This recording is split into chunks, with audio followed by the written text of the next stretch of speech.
What decides strength? Is it muscle, the kind carved from iron and repetition? Is it height, measured in inches, recorded on paper, admired by those who think power is something you can see? Is it weapons, steel, missiles, drones, technology built to intimidate? Or is it power, the kind nations boast about, parade on streets, and show off in grand military ceremonies?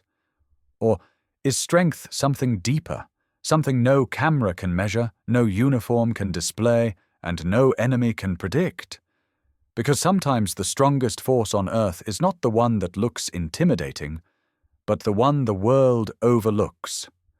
And one day, during a televised military panel interview watched across Asia, a high-ranking Chinese general leaned back in his chair, smiled confidently, and said, "Filipinos are too small to be taken seriously in war."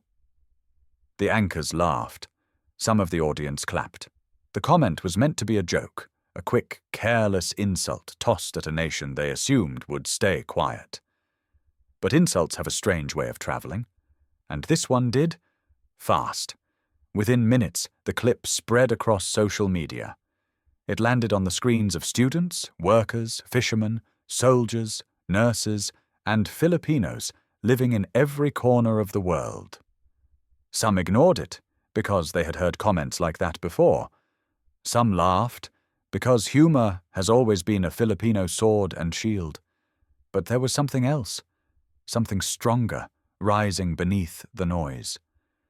Millions felt one thing, not anger, not humiliation, not fear, but challenge, a silent challenge. The kind that doesn't need shouting, the kind that doesn't need argument, the kind that simply whispers, "Watch us." Because history has a theme, the world never sees Filipinos coming until it's too late to ignore them. And in that moment, as the clip continued to spread, something woke up. Not rage, not revenge, but a fire older than every insult ever thrown at the Philippines. A fire built from ancestors who defended islands bare-handed. A fire carried by heroes who stood their ground even when outnumbered. A fire that lives in every Filipino who hears the words, "You can't," and answers with, "Then watch me." That insult wasn't just a sentence, it was a spark, and the world had no idea what it had just ignited. Military academies across the Philippines replayed the clip, not once, not twice, but over and over, as if analyzing a message etched into time. Cadets sat upright in their chairs. Drill instructors crossed their arms. Commanders stood in the back, silent and still. No one spoke. No one joked. No one reacted outwardly. Not because they believed what the Chinese general said, but because every Filipino in that room knew he had just made one of the oldest and most dangerous mistakes in the history of conflict. He underestimated a Filipino, and underestimation is not just an insult. It is fuel. In a quiet corner of the Philippine Naval Academy in Bataan, away from the noise, away from the parade grounds and shouting cadets, stood a young reserve officer named Captain Rafael Cruz. Nothing about him demanded attention. He was 5'4", shorter than most recruits around him. Slim, not bulky or intimidating, soft-spoken, never the loudest voice in a room. He did not walk with swagger. He did not try to look fierce. He did not care about appearing powerful. Most people, seeing him for the first time, would assume he was an assistant, a clerk, or a trainee fresh from civilian life. But those who trained with him, those who watched him run drills at dawn, those who sparred with him in silence, those who saw him stay after hours when everyone else went to sleep, they knew a truth outsiders couldn't see. Rafael didn't train to look strong. He trained to be unbreakable. He was the kind of soldier who didn't rely on height or size or intimidation. He relied on something far more dangerous, discipline. While others lifted weights to build muscle, Rafael trained his breath, slow, steady, controlled, mastering endurance. While others boasted about speed, he practiced consistency because he knew consistency wins long battles. While some focused on strength only during daylight hours, Rafael trained his mind to stay alert in the silence of 2 a.m., when fear feels loudest. To many, he was ordinary. To those who understood warfare, he was rare, because any nation can create soldiers with strength, but very few can create soldiers with resolve, and resolve cannot be mocked away. Resolve cannot be measured on paper or scale.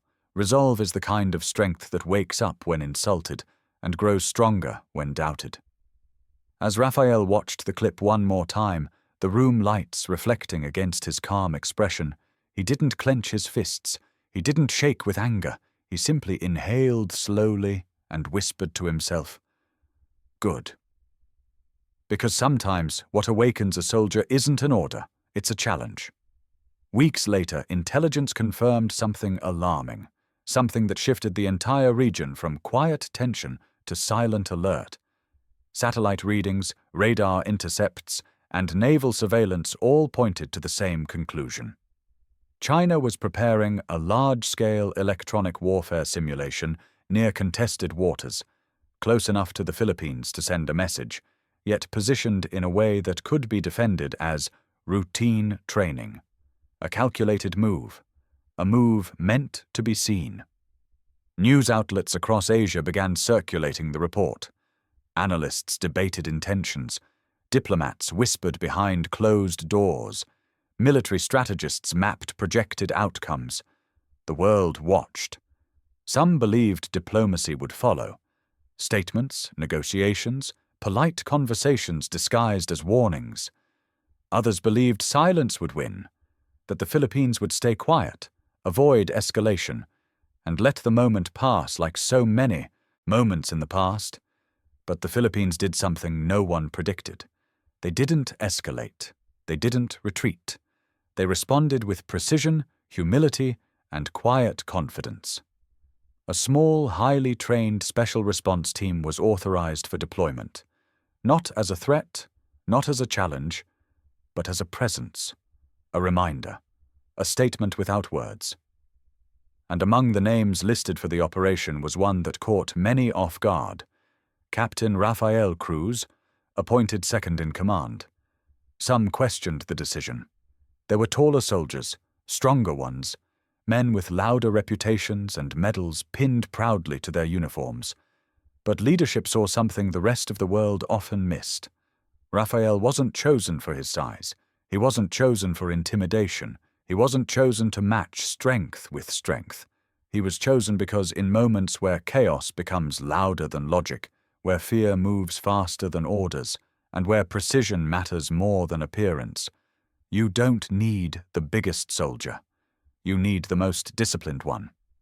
Their mission was clear, almost simple in its wording: observe foreign military activity, protect Filipino fishermen and civilian vessels, respond to emergencies should any arise.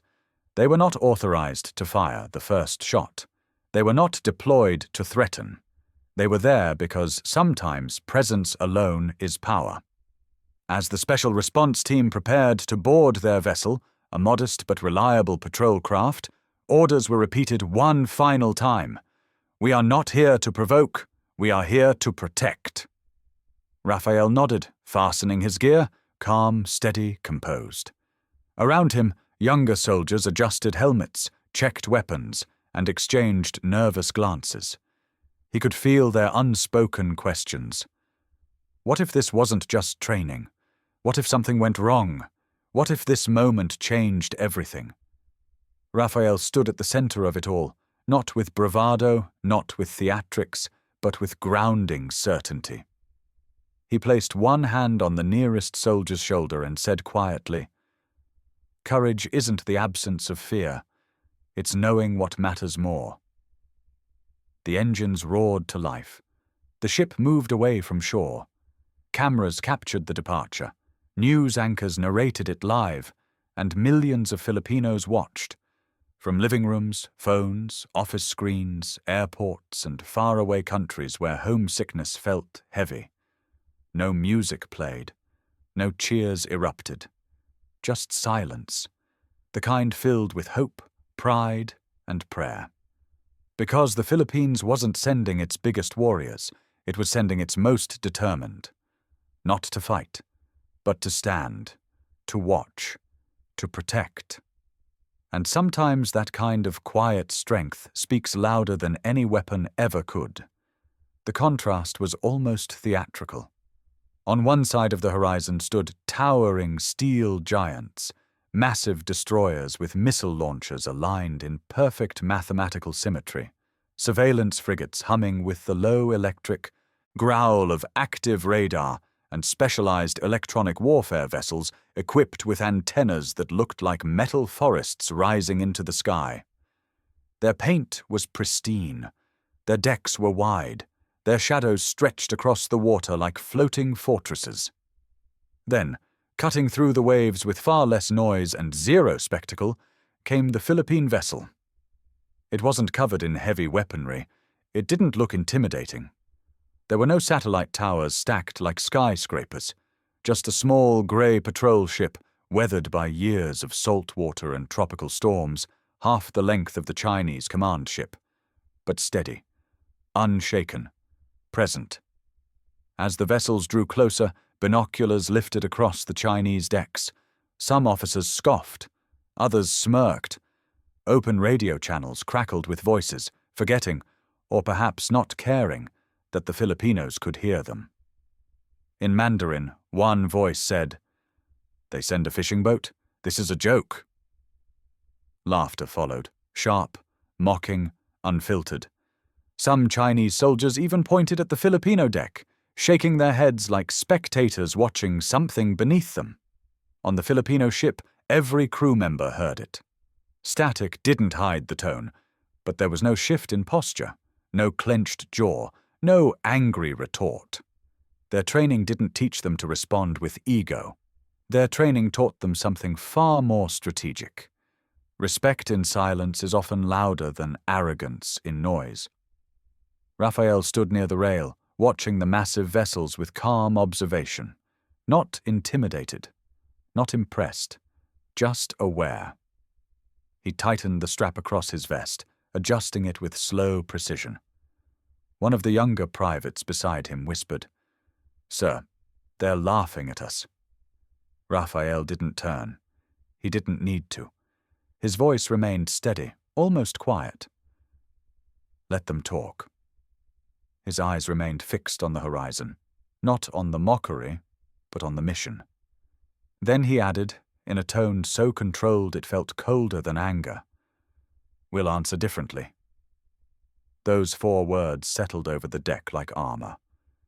The Filipino crew straightened their backs, their breaths deepened, their silence became intentional, not passive, but powerful, because insults fade, but actions echo, and unknown to the Chinese fleet watching them with amusement, and to the world observing from a distance through headlines and analysis.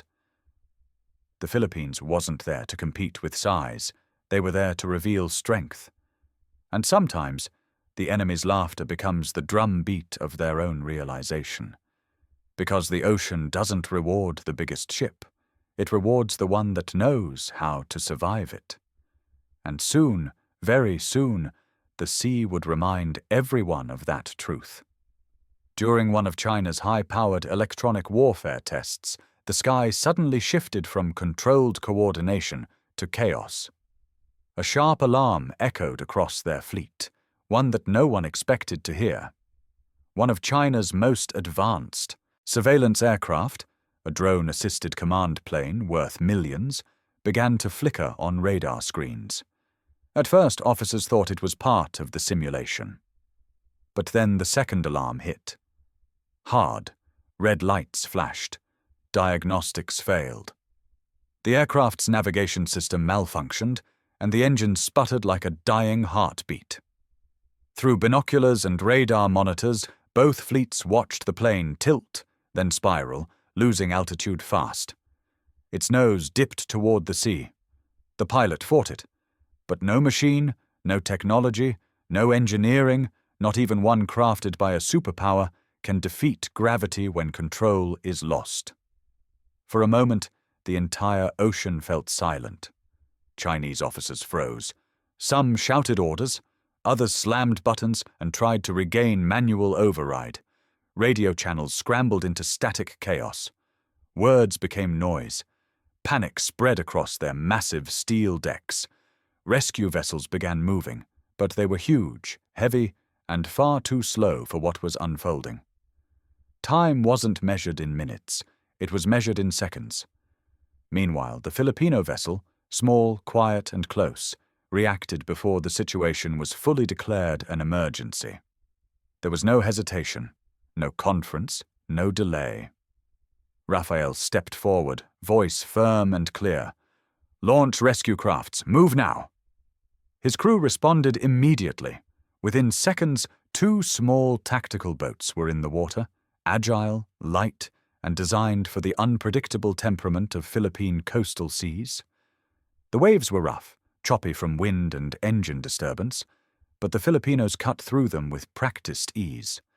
The Chinese watched from their towering decks, shock replacing their earlier mockery. The small soldiers they had laughed at moved with the speed of instinct and the precision of years of training. No wasted motion, no confusion, no fear, just purpose. The plane hit the water hard, sending a violent spray into the air. Foam and debris churned across the surface. For a moment, nothing surfaced. Then, a helmet, a hand, a sinking body. The pilot was unconscious, weighed down by gear, being pulled under by the ocean. Rafael didn't wait for confirmation or permission. He dove. The cold hit him instantly, but he pushed through the shock, his strokes cutting through rough waves as if he were born in them. Salt water stung his eyes. Currents pulled. But he reached the pilot, hooked an arm under the man's vest, and kicked upward with force driven by something far greater than muscle. Duty, humanity, honor. His crew pulled them onto the rescue craft, performing immediate aid as they sped back towards the ship. On the Chinese decks, silence replaced laughter. Soldiers who once pointed now stood still, some with hands lowered, others with expressions impossible to read. Shock, embarrassment, gratitude. Whatever it was, none of them spoke. Because in that moment, everyone, from the newest recruit to the highest-ranking officer, realized something. Those Filipinos they mocked didn't see an enemy in the water. They saw a life. And saving that life mattered more than proving strength. Back on deck, Rafael removed his helmet, soaked from salt and adrenaline. He glanced toward the towering Chinese flagship, not with pride or arrogance, but with the calm dignity of someone who knew exactly why he acted. He didn't need applause. He didn't expect thanks. He simply said to his crew, "Secure him. Stabilize his breathing." Because for Rafael, and for every Filipino wearing that uniform, the mission was never about ego. It was about doing what must be done, even for those who underestimated them, even for those who laughed, even for those who thought they were small, because sometimes the smallest soldier carries the biggest courage, and sometimes that courage saves the very people who once called it weakness. When Rafael and his team returned the injured pilot, every pair of eyes aboard the Chinese flagship followed them. Boots hit the steel deck one step at a time. Water dripped from their uniforms, pooling around their feet. Salt water, sweat, and the quiet proof of what had just happened. For a moment, the entire fleet seemed frozen in place. Engines hummed quietly. Wind cut across the open ocean. But no one spoke. Not because the rescue was extraordinary. Militaries train for emergency response. But because of who had performed it. The man they dismissed. The team they belittled. The soldiers they joked about over open radio. Those same Filipinos had risked their own lives, without hesitation, to save one of theirs. It wasn't strategy, it wasn't diplomacy, it wasn't for headlines or approval. It was instinct, the instinct of warriors who understand something deeper than pride. A life, even an enemy's life, is still a life. The injured pilot lay on a stretcher, breathing shallowly but alive. Filipino medics had already stabilized him faster than most expected. Rafael stepped back, not seeking attention, not expecting applause, simply doing what any true soldier would do. But across from him stood a line of Chinese officers, men who moments earlier spoke with arrogance and superiority. Now their expressions had changed. Confusion blended with shame. Shock softened into humility. Finally, one man stepped forward, the same senior commander whose laughter had echoed earlier over the radio. But now there was no trace of mockery in his face. He stood tall, not as a superior, but as someone confronting his own assumptions. He didn't offer a handshake. He didn't issue a formal military salute. Instead, he did something far more meaningful, something rare in the world of power and pride. He bowed, deeply, a gesture heavy with acknowledgement and apology. The deck remained silent. Even the wind felt still. Then the commander spoke, voice steady but humbled. "We misjudged." "You!" The words hung in the air, not loud, not dramatic, but powerful. Because it wasn't just an apology. It was an admission. Their size didn't define them. Their quietness wasn't weakness. Their kindness wasn't softness. Rafael didn't gloat. He simply nodded, a small motion, firm and respectful, and replied, "A soldier's duty is to protect life." No speech, no lecture, no reminder of insult, just truth. And in that truth, something shifted, not just between ships, but between nations. The Chinese commander slowly raised his head, meeting Rafael's eyes, not as a rival, but as a fellow warrior. And in that silent exchange, every soldier watching felt it. Respect had replaced ridicule. Humility had replaced arrogance. Understanding had replaced doubt. Because sometimes strength isn't proven through war. Sometimes strength is proven through mercy. And in that moment, the world saw a lesson unfold. You can mock a Filipino. You can underestimate one. You can laugh at his size, his height, his accent, his simplicity. But never mistake humility for weakness, because when the moment comes, Filipinos don't turn away. They step forward, even for those who never expected to need them. Diplomatic ripples followed, quiet at first, then unmistakable. News outlets began reporting the incident. Military analysts debated it. Comment sections exploded. Some called it surprising. Some called it humbling. But everyone agreed on one point. Something had changed. Within days, China issued an official invitation, not for negotiation, not for apology, but for something almost unheard of between militaries with a history of tension.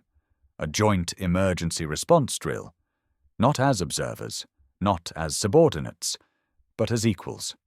The announcement shocked international communities. It wasn't common for a superpower to acknowledge, let alone collaborate with, a smaller force in front of the world. Yet there it was, an alliance of skill, not size. Cooperation born not from politics, but from respect.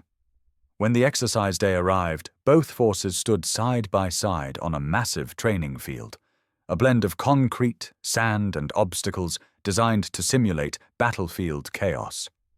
On one side, tall soldiers in pristine uniforms, high-tech gear, state-of-the-art equipment, confidence radiating in posture and movement.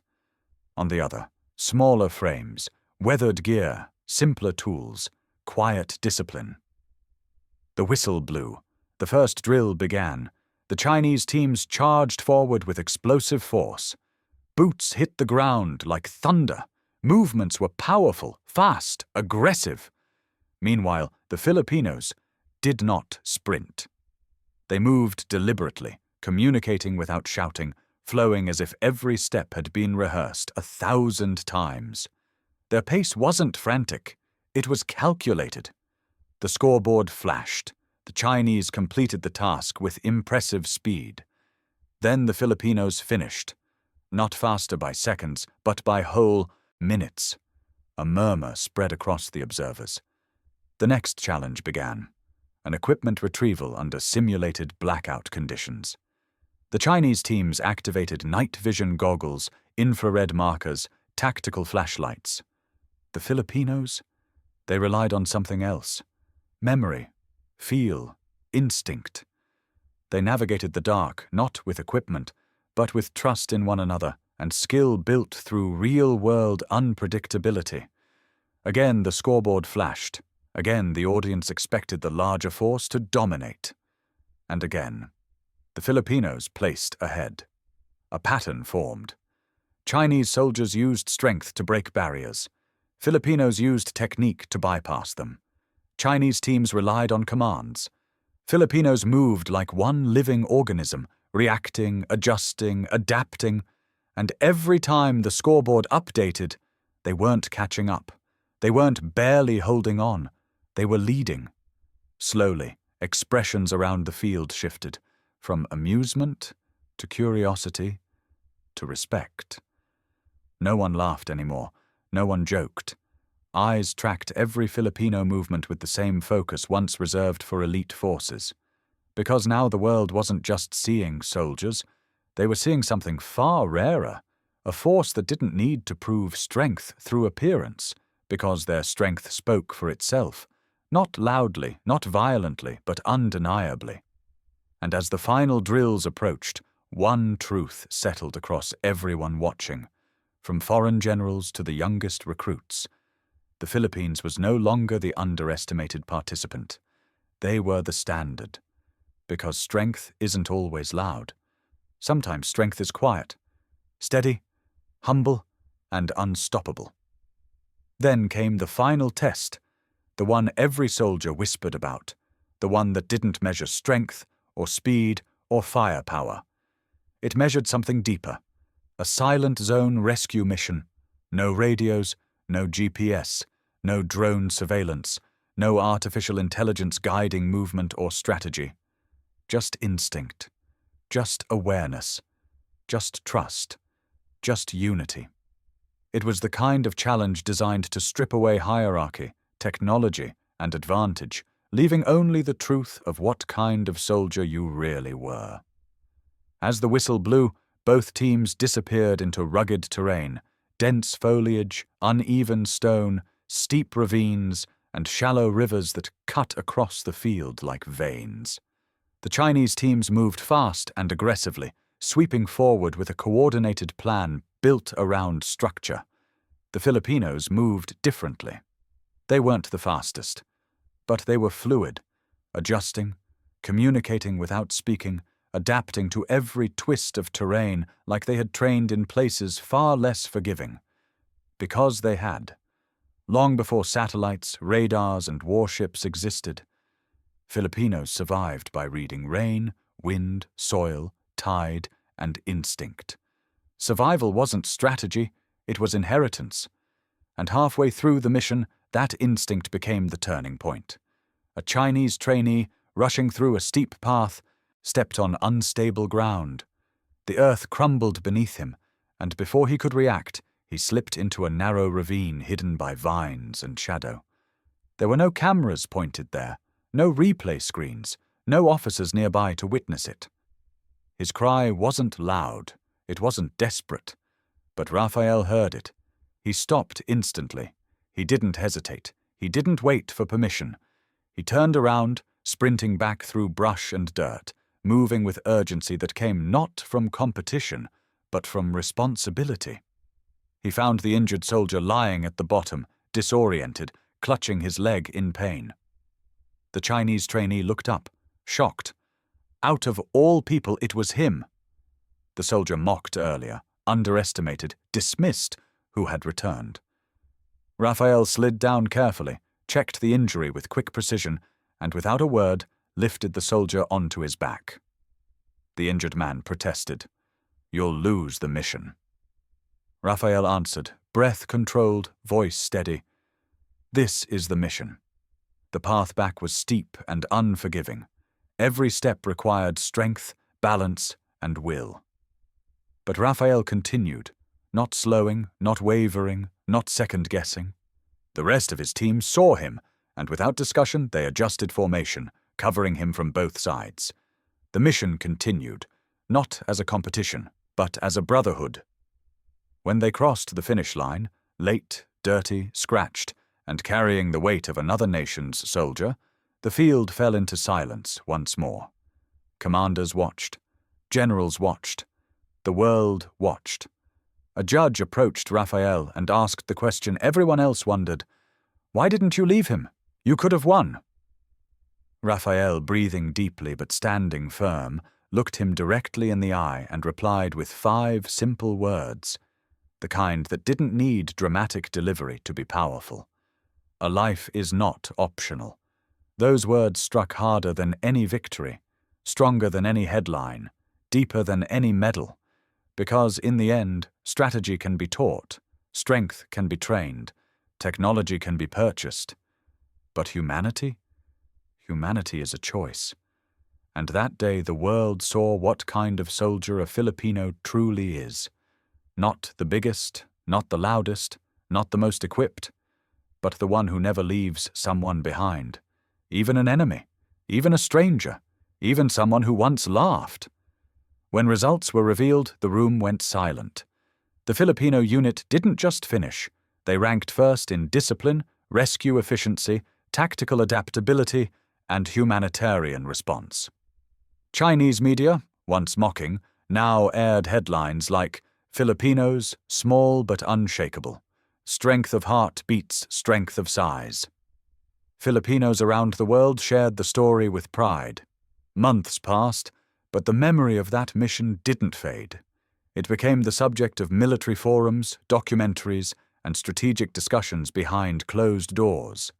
Analysts replayed footage, frame by frame, trying to understand how a smaller, less equipped force had demonstrated such precision, adaptability, and compassion.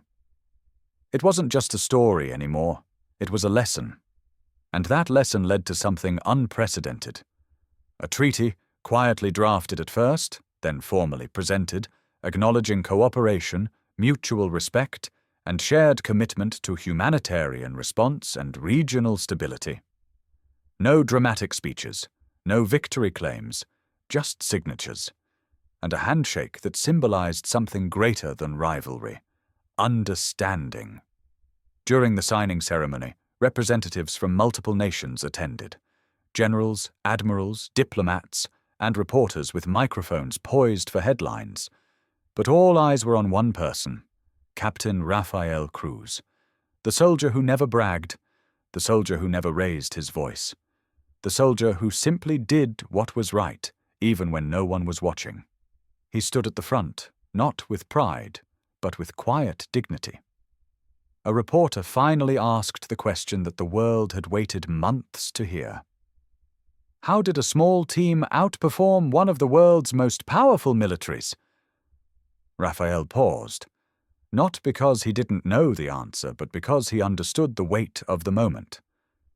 Then, with the same calm tone he used the day he gave the first rescue order, he replied, "Because strength isn't in height, weapons, or size. It's in purpose, and in how deeply you are willing to protect others." The room fell silent. Not with disbelief, but with realization. He could have stopped there. But Rafael had one more truth to speak, a truth that echoed far beyond that hall, far beyond politics, far beyond borders. And Filipinos. He continued, his voice steady and unwavering, "Protect with heart." Those words traveled farther than any aircraft, farther than any missile, farther than any broadcast. They reached living rooms in Manila and farmhouses in Mindanao. They reached hospitals in Dubai, classrooms in Canada, ships at sea, construction sites abroad, and Filipino communities scattered across the globe. People didn't just hear it.